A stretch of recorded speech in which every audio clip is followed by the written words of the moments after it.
Trucking ਦੇ ਮਾਮਲੇ 'ਚ ਇੱਕ ਵੱਡਾ ਇਨਸੀਡੈਂਟ, ਇੱਕ ਐਕਸੀਡੈਂਟ, ਇੱਕ ਜਾਨਲੇਵਾ ਮਾਮਲਾ ਜਿਹੜਾ ਉਹ ਇੱਕ ਪੰਜਾਬੀ ਮੁੰਡੇ ਕੋਲੋਂ ਵਾਪਰਦਾ ਹੈ। ਹੁਣ ਮੈਂ ਸੈਯਦ ਸਾਹਿਬ ਇਹ ਪੁੱਛਣਾ ਚਾਹਾਂਗਾ, ਮਾਮਲਾ ਤੇ ਹੋ ਗਿਆ, ਕੀਤੀ ਇੱਕ ਬੰਦੇ ਨੇ, ਪਰ ਪੂਰੀ ਕਮਿਊਨਿਟੀ ਜਿਹੜੀ ਉਹਦੇ ਉੱਤੇ ਗੱਲ ਆ ਗਈ, ਕੀ ਕਹੋਗੇ ਇਸ ਬਾਰੇ? ਆਪਾਂ ਇਹਦੇ 'ਚ ਵੀ ਪੋਜ਼ਿਟਿਵ ਲੱਭਣਾ, ਇਹਦੇ 'ਚ ਵੀ ਕੋਈ ਤਰੀਕਾ ਲੱਭਣਾ ਕਿ ਆਪਣੇ ਆਪ ਨੂੰ ਅੱਗੇ ਲਿਜਾ ਸਕੀਏ। ਦੇਖੋ ਹੁਣ ਜਦੋਂ ਕੀ ਕਹਿੰਦੇ ਨੇ ਦੁੱਧ ਰੁੜ ਗਿਆ ਤੇ ਰੁੜ ਗਿਆ, ਹੁਣ ਉਹਦੇ 'ਚ ਨਾ ਤੁਹਾਡੀ ਰਿਸਪੌਂਸਿਬਿਲਿਟੀ ਨਾ ਮੇਰੀ ਰਿਸਪੌਂਸਿਬਿਲਿਟੀ, ਬਟ ਕਿਉਂਕਿ ਅਸੀਂ ਕਮਿਊਨਿਟੀ ਦਾ ਹਿੱਸਾ, ਅਸੀਂ ਕਮਿਊਨਿਟੀ ਨੂੰ ਮਤਲਬ ਕਮਿਊਨਿਟੀ ਦੇ ਅੰਦਰ ਚੱਲਣਾ, ਅਸੀਂ ਕਮਿਊਨਿਟੀ ਨੂੰ ਰਿਪਰੈਜ਼ੈਂਟ ਕਰਨਾ, ਠੀਕ ਹੈ ਜੀ। ਹੁਣ ਉਸ ਸਿਚੁਏਸ਼ਨ 'ਚ ਅਸੀਂ ਆਪਣੇ ਆਪ ਨੂੰ ਇਦਾਂ ਪ੍ਰੈਜ਼ੈਂਟ ਕਰਨਾ ਕਿ ਜਿਹੜਾ ਜਿੰਨਾ ਡੈਮੇਜ ਹੈ ਉਹ ਘੱਟ ਤੋਂ ਘੱਟ ਹੋ ਸਕੇ। ਜਦੋਂ ਹੋ ਗਿਆ ਤਾਂ ਹੁਣ ਆਪਾਂ ਕੀ ਕਰਨਾ, ਹੁਣ ਆਪਾਂ ਇਹਦਾ ਘੱਟੋ ਘੱਟ ਇਸ ਤਰ੍ਹਾਂ ਸਿਸਟਮ ਚਲਾਣਾ ਕਿ ਆਪਣੇ ਆਪ ਨੂੰ, ਜਿਵੇਂ ਤੁਹਾਡੇ ਰੇਡੀਓ ਤੇ ਗੱਲ ਹੋ ਰਹੀ ਸੀ, ਇੱਕ ਭਾਈ ਨੇ ਕਿਹਾ ਮੈਂ ਡੀਜ਼ਲ ਪਵਾਇਆ ਤੇ ਮੈਂ ਜਾਣ ਲੱਗਾ ਤੇ ਅੱਗੇ ਮੈਨੂੰ ਅਨਅਪਰੋਪਰੀਏਟ ਇਸ਼ਾਰਾ ਕੀਤਾ ਕਿਸੇ ਨੇ। ਮੇਰਾ ਆਨਸਰ ਹੈ ਕਿ ਮੈਂ ਅੱਖਾਂ ਨੀਵੀਂ ਰੱਖਾਂਗਾ,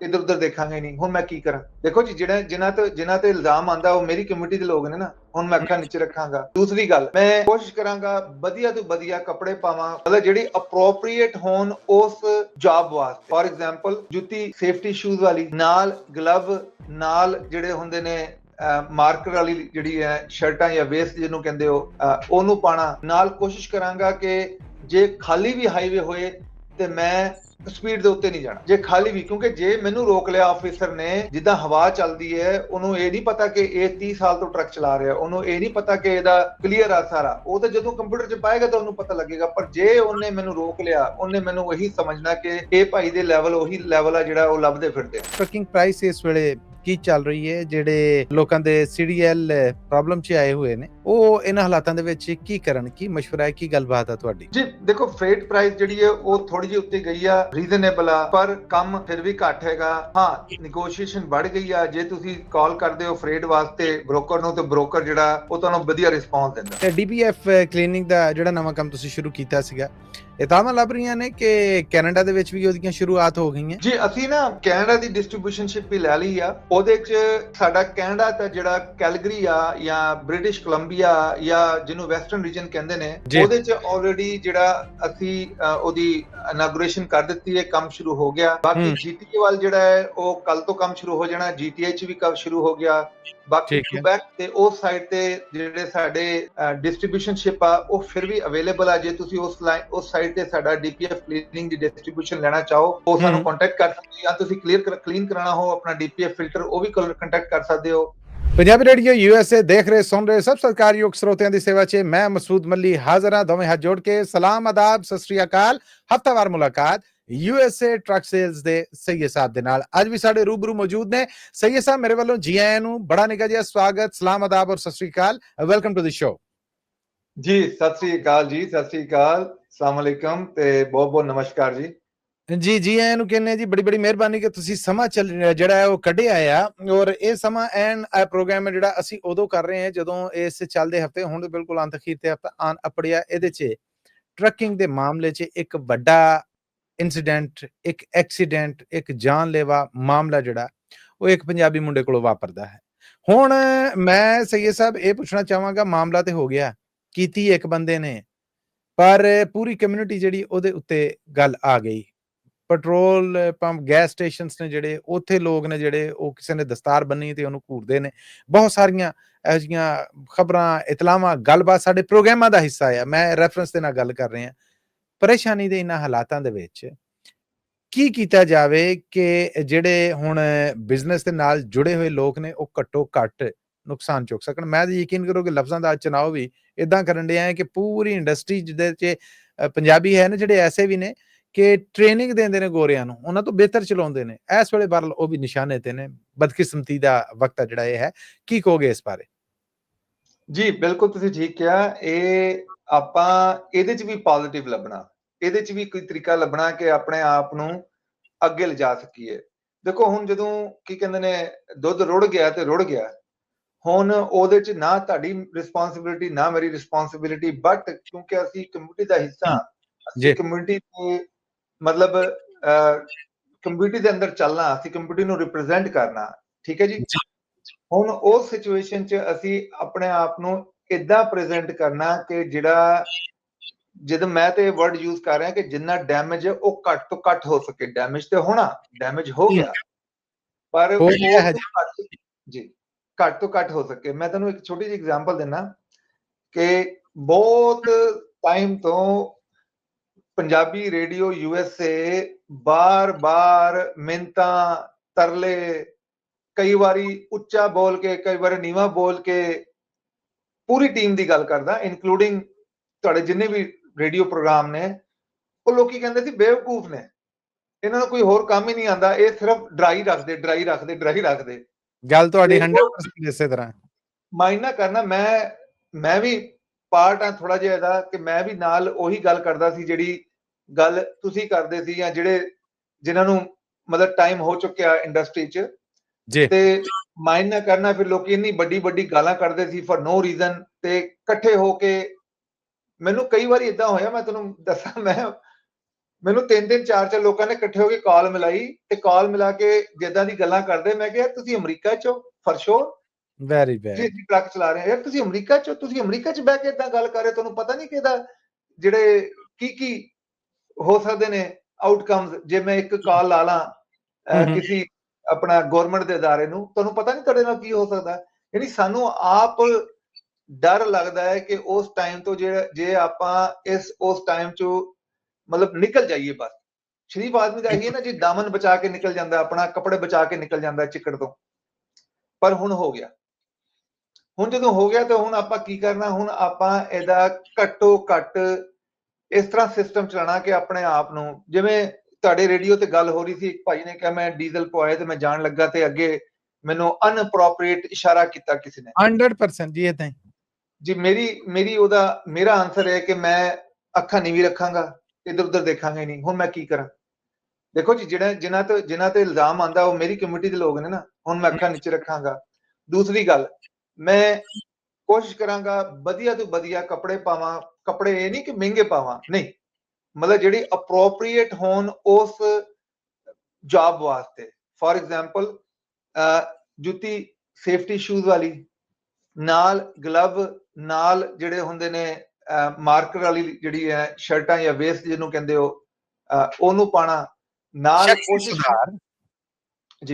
ਕੋਸ਼ਿਸ਼ ਕਰਾਂਗਾ ਕਿ ਜੇ ਖਾਲੀ ਵੀ ਹਾਈਵੇ ਹੋਏ ਤੇ ਮੈਂ ਸਪੀਡ ਦੇ ਉੱਤੇ ਨਹੀਂ ਜਾਣਾ, ਜੇ ਖਾਲੀ ਵੀ, ਕਿਉਂਕਿ ਜੇ ਮੈਨੂੰ ਰੋਕ ਲਿਆ ਆਫੀਸਰ ਨੇ, ਜਿੱਦਾਂ ਹਵਾ ਚੱਲਦੀ ਹੈ, ਉਹਨੂੰ ਇਹ ਨਹੀਂ ਪਤਾ ਕਿ ਇਹ 30 ਸਾਲ ਤੋਂ ਟਰੱਕ ਚਲਾ ਰਿਹਾ, ਉਹਨੂੰ ਇਹ ਨਹੀਂ ਪਤਾ ਕਿ ਇਹਦਾ ਕਲੀਅਰ ਆ ਸਾਰਾ। ਉਹ ਤਾਂ ਜਦੋਂ ਕੰਪਿਊਟਰ 'ਚ ਪਾਏਗਾ ਤਾਂ ਉਹਨੂੰ ਪਤਾ ਲੱਗੇਗਾ। ਪਰ ਜੇ ਉਹਨੇ ਮੈਨੂੰ ਰੋਕ ਲਿਆ, ਉਹਨੇ ਮੈਨੂੰ ਇਹੀ ਸਮਝਣਾ ਕਿ ਇਹ ਭਾਈ ਦੇ ਲੈਵਲ ਉਹੀ ਲੈਵਲ ਆ ਜਿਹੜਾ ਉਹ ਲੱਭਦੇ ਫਿਰਦੇ ਆ।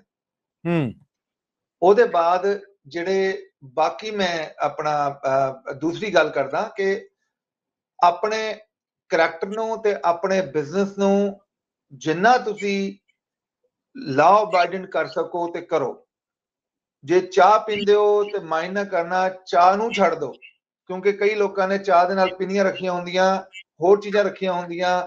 ਉਹ ਚੀਜ਼ਾਂ ਜਿਹੜੀਆਂ ਨੇ ਇਹਨਾਂ ਨੂੰ ਸਮਝ ਨਹੀਂ ਆਉਂਦੀਆਂ ਕਿ ਸਾਡਾ ਕਲਚਰ ਕੀ ਹੈ, ਤੇ ਫॉर ਟਾਈਮ ਬੀਇੰਗ ਬਿਲਕੁਲ ਉਹ ਕੰਮ ਨਾ ਕਰੋ। ਉਹਦੇ ਬਾਅਦ ਅਗਲਾ ਜਿਹੜਾ ਮਤਲਬ ਇਹ ਜਿੰਨੇ ਵੀ ਜਿਹੜੇ ਵੀ ਆਪਣੇ ਪ੍ਰੋਟੈਕਟਨ ਮਤਲਬ ਜਿਹੜੀ ਵੀ ਪ੍ਰੋਸੈਸ ਨੇ ਜਿਹੜੇ ਆਪਣੇ ਆਪ ਨੂੰ ਪ੍ਰੋਟੈਕਟ ਕਰਨ ਵਾਲੇ, ਤੇ ਉਹ ਕਰੋ। ਤੇ ਕੋਸ਼ਿਸ਼ ਕਰੋ ਕਿ ਕਈ ਉਸ ਜਗ੍ਹਾ ਤੇ ਨਾ ਜਾਓ। ਜਿਵੇਂ ਮੈਂ ਇਹ ਵੀ ਤੁਹਾਨੂੰ ਦੱਸਾਂਗਾ, ਇਹ ਮੇਰੀ ਆਪਣੀ ਪਰਸਨਲ ਓਪੀਨੀਅਨ ਆ, ਕੋਸ਼ਿਸ਼ ਕਰੋ ਕਿ ਉਹ ਗੈਸ ਸਟੇਸ਼ਨਾਂ ਤੇ ਨਾ ਜਾਓ ਜਿਹੜੇ ਇਕੱਲੇ ਗੈਸ ਸਟੇਸ਼ਨ ਹੋਣ, ਜਿਹੜੇ ਮਿਡਲ ਆਫ ਨੋਵੇਅਰ ਹੋਣ। ਕਿਉਂਕਿ ਉਹਦੇ 'ਚ ਵੀ ਮੇਰੇ ਆਪਣੇ ਨਾਲ ਹੋ ਚੁੱਕਿਆ। ਮੈਂ ਕਿਸੇ ਗੈਸ ਸਟੇਸ਼ਨ ਤੇ ਸੀਗਾ, ਮਿਡਲ ਆਫ ਨੋਵੇਅਰ ਸੀਗਾ। ਮੈਂ ਕਿਹਾ ਅਣਜਾਣ ਜਿਹਾ ਗੈਸ ਸਟੇਸ਼ਨ ਹੈ, ਮੈਂ ਐਗਜ਼ਿਟ ਕਰਨਾ ਤੇ ਜਲਦੀ ਨਾਲ ਡੀਜ਼ਲ ਪਾਉਣਾ ਤੇ ਨਿਕਲ ਜਾਵਾਂਗਾ।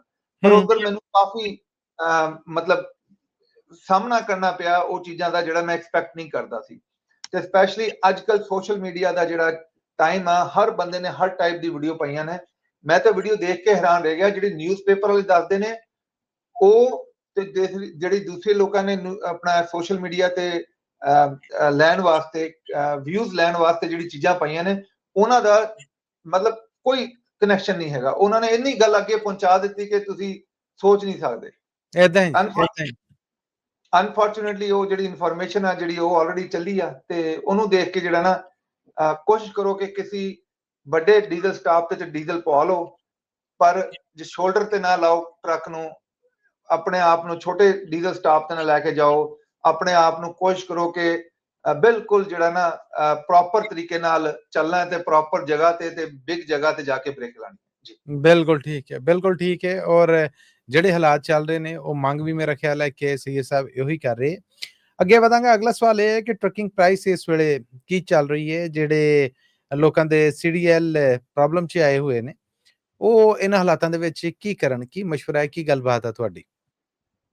ਜੀ ਦੇਖੋ, ਫਰੇਟ ਪ੍ਰਾਈਸ ਜਿਹੜੀ ਹੈ ਉਹ ਥੋੜੀ ਜਿਹੀ ਉੱਤੇ ਗਈ ਆ, ਰੀਜ਼ਨੇਬਲ ਆ, ਪਰ ਕੰਮ ਫਿਰ ਵੀ ਘੱਟ ਹੈਗਾ। ਹਾਂ, ਨੈਗੋਸ਼ੀਏਸ਼ਨ ਵੱਧ ਗਈ ਆ। ਜੇ ਤੁਸੀਂ ਕਾਲ ਕਰਦੇ ਹੋ ਫਰੇਟ ਵਾਸਤੇ ਬ੍ਰੋਕਰ ਨੂੰ, ਤੇ ਬ੍ਰੋਕਰ ਜਿਹੜਾ ਉਹ ਤੁਹਾਨੂੰ ਵਧੀਆ ਰਿਸਪੌਂਸ ਦਿੰਦਾ, ਪਰ ਇਨ ਦਾ ਸੇਮ ਟਾਈਮ ਬ੍ਰੋਕਰ ਵੀ ਪੁੱਛਦਾ ਕਿ ਜੀ ਤੁਹਾਨੂੰ ਇੰਗਲਿਸ਼ ਆਂਦੀ ਤਾਂ ਡਰਾਈਵਰ ਨੂੰ, ਮੈਂ ਤੁਹਾਡੇ ਡਰਾਈਵਰ ਨਾਲ ਗੱਲ ਕਰਨਾ ਹੈ, ਤੁਹਾਡਾ ਡਰਾਈਵਰ ਜਿਹੜਾ ਡੋਮਿਸਾਈਲ ਵਾਲਾ, ਨਾਨ ਡੋਮਿਸਾਈਲ ਵਾਲਾ।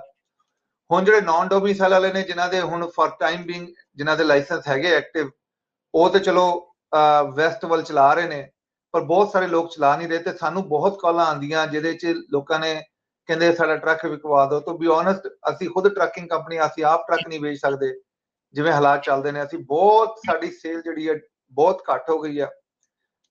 ਜਿਹੜੇ ਕੁਆਲੀਫਾਈਡ ਯੂਨਿਟ ਹੈ ਉਹ ਹੁਣ ਵੀ ਥੋੜੇ ਜਿਹੇ ਉਹਨਾਂ ਦੀ ਪ੍ਰਾਈਸ ਠੀਕ ਆ, ਪਰ ਜਿਹੜੇ ਬੈਂਕ ਦੇ ਚੱਕੇ ਯੂਨਿਟ ਨੇ, ਤੇ ਹੁਣ ਬੈਂਕਾਂ ਨੇ ਲੈਟਰ ਭੇਜਣੇ ਸ਼ੁਰੂ ਕਰ ਦਿੱਤੇ ਨੇ ਕਸਟਮਰ ਨੂੰ ਕਿ ਬਈ ਤੁਹਾਡਾ ਜਿਹੜਾ ਡਰਾਈਵਿੰਗ ਲਾਇਸੈਂਸ ਹੈ ਉਹ ਕਦੋਂ ਤੱਕ ਵੈਲਿਡ ਆ।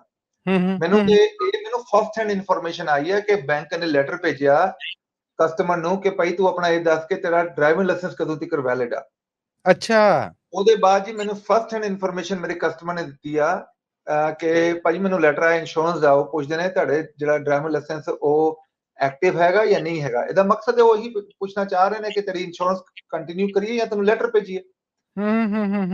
ਉਹਦੇ ਬਾਅਦ ਇਸ ਟਾਈਮਾਂ ਵਿੱਚ ਵੀ ਇੰਨਾ ਟਾਈਮ ਮਾੜਾ, ਇੱਕ ਮੇਰੀ ਗੱਲ ਯਾਦ ਆ ਕਿ ਮੈਨੂੰ ਕੱਲ ਕਾਲ ਆਈ, ਕਹਿੰਦੇ ਭਾਜੀ ਮੈਂ ਕਿਸੇ ਨੇ ਟਰੱਕ ਲਿਆ ਸੀ ਤੇ ਮੈਂ ਉਤੋਂ ਲੈ ਲਿਆ, ਕਿਸ਼ਤਾਂ ਮੈਂ ਪੇ ਕਰਦਾ ਰਿਹਾ, ਤੇ ਹੁਣ ਟਰੱਕ ਪੇ ਹੋ ਗਿਆ ਤੇ ਮੈਂ ਉਹਨਾਂ ਕੋਲ ਟਾਈਟਲ ਦੇ ਦੇ, ਉਹ ਬੰਦਾ ਮੈਨੂੰ ਟਾਈਟਲ ਨਹੀਂ ਦੇ ਰਿਹਾ।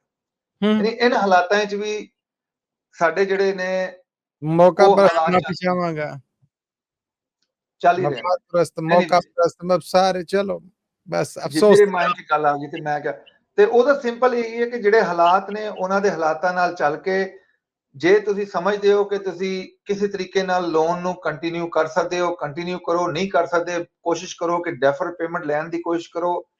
ਜੇ ਉਹ ਵੀ ਨਹੀਂ ਹੁੰਦਾ ਤੇ ਕੋਸ਼ਿਸ਼ ਕਰੋ ਕਿ ਜਿਹੜਾ ਨਾ ਕਿਸੇ ਡਰਾਈਵਰ ਨੂੰ ਚਾੜ ਕੇ ਟਰੱਕ ਨੂੰ ਤੋੜ ਦਿਓ। ਜੇ 5 ਟਰੱਕ ਨੇ ਤੇ 2 ਨੂੰ ਚਲਾਈ ਰੱਖੋ, ਘੱਟੋ ਘੱਟ ਗੁਜ਼ਾਰਾ ਹੁੰਦਾ ਜਾਏ। ਜੇ ਕਿਸੇ ਤਰੀਕੇ ਨੇ ਵੀ ਆਪਣੇ ਆਪ ਨੂੰ ਇਸ ਟਾਈਮ ਤੇ ਲਗਾ ਲਈਏ, ਕਿਉਂਕਿ ਦੇਖੋ ਇਹ ਟਾਈਮ ਵੀ ਲੰਘ ਜਾਣਾ, ਚੰਗਾ ਟਾਈਮ ਵੀ ਲੰਘ ਜਾਂਦਾ, ਇਹ ਡਿਫਿਕਲਟ ਟਾਈਮ ਵੀ ਲੰਘ ਜਾਂਦਾ, ਪਰ ਇਹਨੂੰ ਆਪਾਂ, ਪਰ ਇਸ ਟਾਈਮ ਤੋਂ ਆਪਾਂ ਸਿੱਖ ਲਈਏ। ਜੇ ਆਪਾਂ ਸਮਝਦੇ ਹਾਂ ਇਹ ਟਾਈਮ ਤੋਂ ਸਿੱਖਣਾ ਨਹੀਂ, ਤੇ ਜਦੋਂ ਹਾਲਾਤ ਬਿਹਤਰ ਹੋਏ ਤੇ ਫਿਰ ਉਹ ਪ੍ਰੋਬਲਮ ਆ ਜਾਣੀ ਹੈ। ਤੇ ਸਭ ਤੋਂ ਜ਼ਿਆਦਾ ਇੰਪੋਰਟੈਂਟ ਇਹੀ ਹੈ ਕਿ ਜਿਹੜਾ ਇਸ ਟਾਈਮ ਤੋਂ ਸਿੱਖ ਲਈਏ ਤੇ ਆਪਣੇ ਆਪ ਨੂੰ ਥੋੜਾ ਬੈਟਰ ਕਰ ਲਈਏ ਜੀ। ਬਿਲਕੁਲ ਠੀਕ ਹੈ, ਬਿਲਕੁਲ ਠੀਕ ਹੈ। ਮੈਂ ਇਹ ਪੁੱਛਣਾ ਚਾਹੁੰਦਾ ਹਾਂ ਕਿ ਅਖੀਰ ਦੇ ਵਿੱਚ ਕਿ ਡੀਪੀਐਫ ਕਲੀਨਿੰਗ ਦਾ ਜਿਹੜਾ ਨਵਾਂ ਕੰਮ ਤੁਸੀਂ ਸ਼ੁਰੂ ਕੀਤਾ ਸੀਗਾ, ਇਤਾਵਾਂ ਲੱਭ ਰਹੀਆਂ ਨੇ ਕਿ ਕੈਨੇਡਾ ਦੇ ਵਿੱਚ ਵੀ ਉਹਦੀਆਂ ਸ਼ੁਰੂਆਤ ਹੋ ਗਈਆਂ। ਗੱਲ ਇਹ ਹੈ ਕਿ ਇਤਲਾਵਾਂ ਤੁਹਾਡੇ ਤੋਂ ਨਹੀਂ ਲੱਭੀਆਂ, ਕਿਸੇ ਤੀਸਰੇ ਚੈਨਲ ਤੋਂ ਲੱਭੀਆਂ, ਤੇ ਇਸ ਬਾਰੇ ਸਾਨੂੰ ਵੀ ਜਾਣਕਾਰੀ ਦੇ ਦਿਓ, ਮਿਹਰਬਾਨੀ ਤੁਹਾਡੀ ਜੀ। ਅਸੀਂ ਨਾ ਕੈਨੇਡਾ ਦੀ ਡਿਸਟ੍ਰੀਬਿਊਸ਼ਨਸ਼ਿਪ ਵੀ ਲੈ ਲਈ ਆ। ਉਹਦੇ 'ਚ ਸਾਡਾ ਕੈਨੇਡਾ ਤਾਂ ਜਿਹੜਾ ਕੈਲਗਰੀ ਆ ਜਾਂ ਬ੍ਰਿਟਿਸ਼ ਕੋਲੰਬੀਆ ਜਾਂ ਜਿਹਨੂੰ ਵੈਸਟਰਨ ਰੀਜਨ ਕਹਿੰਦੇ ਨੇ, ਉਹਦੇ 'ਚ ਆਲਰੇਡੀ ਜਿਹੜਾ ਅਸੀਂ ਉਹਦੀ ਇਨਾਗੂਰੇਸ਼ਨ ਕਰ ਦਿੱਤੀ ਹੈ, ਕੰਮ ਸ਼ੁਰੂ ਹੋ ਗਿਆ। ਬਾਕੀ ਜੀਟੀਏ ਵੱਲ ਜਿਹੜਾ ਹੈ ਉਹ ਕੱਲ ਤੋਂ ਕੰਮ ਸ਼ੁਰੂ ਹੋ ਜਾਣਾ, ਜੀਟੀਏ 'ਚ ਵੀ ਕੰਮ ਸ਼ੁਰੂ ਹੋ ਗਿਆ। ਬਾਕੀ ਕੁਬੈਕ ਤੇ ਉਸ ਸਾਈਡ ਤੇ ਜਿਹੜੇ ਸਾਡੇ ਡਿਸਟ੍ਰੀਬਿਊਸ਼ਨਸ਼ਿਪ ਆ ਉਹ ਫਿਰ ਵੀ ਅਵੇਲੇਬਲ ਆ। ਜੇ ਤੁਸੀਂ ਉਸ ਸਾਈਡ ਤੇ ਸਾਡਾ ਡੀਪੀਐਫ ਕਲੀਨਿੰਗ ਦੀ ਡਿਸਟ੍ਰੀਬਿਊਸ਼ਨ ਲੈਣਾ ਚਾਹੋ, ਉਹ ਸਾਨੂੰ ਕੰਟੈਕਟ ਕਰ ਸਕਦੇ ਹੋ। ਤੁਸੀਂ ਕਲੀਨ ਕਰਾਉਣਾ ਹੋ ਆਪਣਾ ਡੀਪੀਐਫ ਫਿਲਟਰ, ਉਹ ਵੀ ਕੰਟੈਕਟ ਕਰ ਸਕਦੇ ਹੋ। ਬਹੁਤ ਸਿੰਪਲ ਹੈ, ਸਾਡੀ ਵੈਬਸਾਈਟ ਹੈ usadpfclean.com, usadpfclean.com। ਉਹਦੇ ਜਾ ਕੇ ਸਾਨੂੰ ਕਾਲ ਕਰ ਸਕਦੇ ਹੋ, ਅਸੀਂ ਤੁਹਾਨੂੰ ਸਾਰੀ ਇਨਫੋਰਮੇਸ਼ਨ ਸ਼ੇਅਰ ਕਰ ਦਾਂਗੇ। ਜੇ ਤੁਸੀਂ ਆਪਣਾ ਇੰਟਰਸਟਿਡ ਕੈਲੀਫੋਰਨੀਆ 'ਚ, ਤੇ ਕੈਲੀਫੋਰਨੀਆ 'ਚ ਵੀ ਸਾਡਾ ਕੰਮ ਜਿਹੜਾ ਹੈ, ਇੰਡੀਅਨਾਪੋਲਿਸ ਵੀ ਸਾਡਾ ਕੰਮ ਹੈਗਾ, ਅਸੀਂ ਤੁਹਾਡੀ ਹੈਲਪ ਵੀ ਕਰ ਦਾਂਗੇ। ਜੇ ਤੁਸੀਂ ਡੀਪੀਐਫ ਕਲੀਨ ਕਰਾਉਣਾ, ਉਹ ਵੀ ਕਰ ਦਾਂਗੇ। ਮਤਲਬ ਕਹਿਣ ਦਾ ਮਕਸਦ ਹੈ ਕੋਸਟ ਟੂ ਕੋਸਟ ਅਸੀਂ ਕੰਮ ਕਰ ਰਹੇ ਹਾਂ। ਕੈਨੇਡਾ 'ਚ ਤੇ ਕੈਲੀਫੋਰਨੀਆ 'ਚ ਆਪਾਂ ਜਿਹੜੇ ਕੰਮ ਕਰ ਰਹੇ ਹਾਂ, ਇੰਡੀਅਨਾਪੋਲਿਸ 'ਚ ਵੀ ਕੰਮ ਕਰ ਰਹੇ ਹਾਂ। ਇਹ ਸਾਰੀ ਜਾਣਕਾਰੀ ਜਿਹੜੀ ਅਵੇਲੇਬਲ ਆ, ਸਾਨੂੰ ਕਾਲ ਕਰ ਲਓ 183369872224। ਰਿਪੀਟ ਕਰਾਂਗਾ 183369872224। ਤੇ ਇਹ ਡੀਪੀਐਫ ਦੀ ਜਿਹੜੀ ਟੈਕਨੋਲੋਜੀ ਆ ਇਹਦੇ ਬਹੁਤ ਸਾਰੇ ਫਾਇਦੇ ਨੇ, ਪਰ ਜਿਹੜੇ ਬੈਸਟ ਫਾਇਦੇ ਨੇ ਇੱਕ ਇਹ ਕਿ ਬਹੁਤ ਜਲਦੀ ਹੋ ਜਾਂਦਾ ਹੈ, ਵਿਦਨ 3 to 3.5 ਆਵਰ, ਜਿਹਨੂੰ ਆਪਾਂ ਇਸ ਤਰ੍ਹਾਂ ਕਹਿ ਸਕਦੇ ਨੇ ਕਿ 1.5 ਆਵਰ ਪ੍ਰੋਸੈਸ ਕੰਪਲੀਟ ਹੋ ਜਾਂਦਾ। ਉਹਦੇ ਬਾਅਦ ਰੀਜਨ ਨੂੰ ਜਿੰਨਾ ਟਾਈਮ ਲੱਗਦਾ 1 ਘੰਟਾ ਵੀ ਲੱਗ ਸਕਦਾ, 1.5 ਘੰਟਾ ਵੀ ਲੱਗ ਸਕਦਾ। ਦੂਸਰਾ, ਲੋਡ ਲਾਉਣ ਦੀ ਲੋੜ ਨਹੀਂ, ਜੇ ਲੋਡ ਲੱਗਾ ਤਾਂ ਉਹਦੇ ਨਾਲ ਹੀ ਅਸੀਂ ਪ੍ਰੋਸੈਸ ਕਰ ਲਾਂਗੇ। ਤੀਸਰਾ, ਤੁਹਾਨੂੰ ਰਾਈਟ ਅਵੇ ਟਰੱਕ ਦੀ ਜਿਹੜੀ ਜ਼ੋਰ ਆ, ਟਰੱਕ ਦੀ ਪਾਵਰ ਆ ਤੇ ਟਰੱਕ ਦੀ ਡੀਜ਼ਲ ਕੰਜ਼ੰਪਸ਼ਨ ਆ, ਉਹਦੇ ਚ ਇੰਪਰੂਵਮੈਂਟ ਰਾਈਟ ਅਵੇ ਤੁਹਾਨੂੰ ਪਤਾ ਲੱਗ ਜਾਣੀ ਹੈ।